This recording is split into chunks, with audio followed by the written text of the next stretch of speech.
Olá pessoal, essa semana nós vamos estudar um pouco sobre fração. A fração, ela representa uma parte do inteiro, como se fosse um pedaço. O número da fração é formado por um numerador e por um denominador. Numerador é o número de cima, denominador o número de baixo. O denominador, ele representa o número de partes que eu divido o inteiro, tá? Então, por exemplo, se aqui é 1/8, quer dizer o quê? Que eu peguei o meu inteiro e dividi em 8 partes. Eu fiz o desenho aqui embaixo. Peguei um pedaço de qualquer coisa, uma folha, uma barra de chocolate, um bolo, dividi em 8 partes. No caso do exemplo que eu vou dar, faz de conta que eu comi 4 pedaços, né? Então, como que eu represento a fração? O numerador representa a parte que eu estou considerando. Então, no caso, se eu comi, eu considero as que eu comi. 1, 2, 3, 4. 4 partes de 8, que era o total. Então, eram 4/8. Poderia ser a resposta, só que eu posso simplificar. Como que eu simplifico? Para fazer a simplificação de uma fração, você pode dividir o numerador e o denominador para o mesmo número, até não conseguir mais. Daí você acha uma fração irredutível, quando não consegue mais dividir. Então, 4 dividido por 2, 2. 2 dividido por 2, 1. 8 dividido por 2, 4. 4 dividido por 2, 2. Por que eu fiz a divisão aqui? Porque os 2 davam para dividir por 2, que era um par. Aqui, os 2 também eram números pares, por isso que eu dividi por 2. Agora, o 1 e o 2 não dá mais. Então, 4/8 representa a mesma coisa que 2/4 e meio, tá? Depois vocês vão ver, na página 24, algumas leituras das frações. Então, assim, como que eu vou ler as frações? Se os denominadores forem 2, 3, 4, 5, 6, 7, 8 e 9, nós lemos meio, quando é o 2, terço, quando o denominador é 3, quarto, quando o denominador é 4, quinto, quando é 5, sexto, quando é 6, sétimo, quando é 7, oitavo, quando é 8, e o denominador, quando é 9, é nono.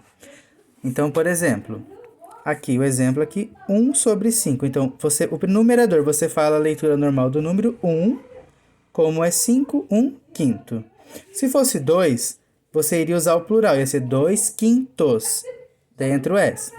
Outro exemplo aqui, 3/2. 3/2, porque o 3 também é maior que 1.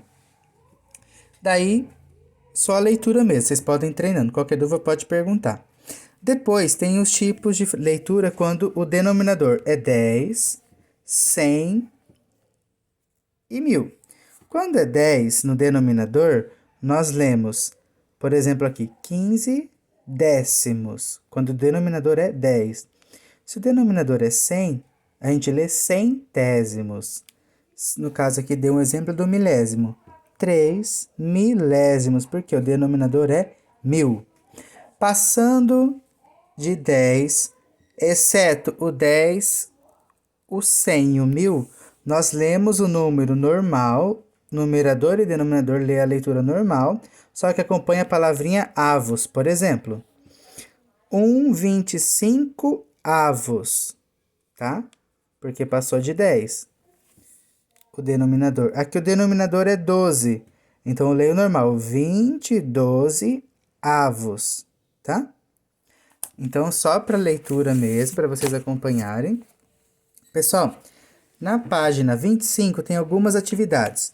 Eu vou fazer a A da 1 e a A da 2. O restante vocês vão fazer sozinho, tá? Dessa página, da página 25. 1. Represente as situações a seguir por meio de desenhos e responda às questões propostas. Então, primeira coisa, Marta comeu 2/3 de uma pizza.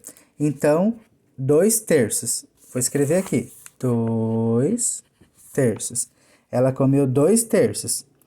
Então, o denominador sempre indica em quantas partes foi dividido o meu inteiro. Então, se ela comeu uma pizza, eu vou fazer um desenho mais ou menos aqui de uma pizza. ela divide em quantas partes? O denominador, em 3 partes. Então, aqui eu tenho 3 pedaços. Quantos pedaços ela comeu? 2. Então, né, poderia pintar 2 pedaços. Só que a pergunta é, o restante Pedro comeu. Que fração de pizza ele comeu? Então, não perguntou da Marta. Se fosse a Marta, qual seria, né? Seriam 2 pedaços pintados. Só que o restante, se ela comeu 2, sobrou o quê? Um pedacinho. Sobrou um pedaço. De quantos pedaços que tinham? De 3. Então, quanto que tinha sobrado? 1/3. E foi o que o Pedro comeu, o restante. Então, que fração da pizza ele comeu? Pedro comeu 1/3. Vocês vão fazer isso, a B e a C, tá? Depois a 2 fala o seguinte, escreva as frações como são lidas. Então, é só para escrever. Por exemplo, A, está escrito assim. O numerador 2, denominador 3. Só escrever 2/3, tá? Vocês podem consultar depois do lado se tiver alguma dúvida. Só escrever os nomes de como são lidas, feito a leitura das frações. Pessoal, virando a página, nós temos na página 26 o exercício 3. Vai ter um textinho aqui, a gente vai ler, tá? Vocês vão ler. E está falando da escala harmônica. A seguir e complete com a fração que determina cada vibração da corda, tá? Então, a primeira vibração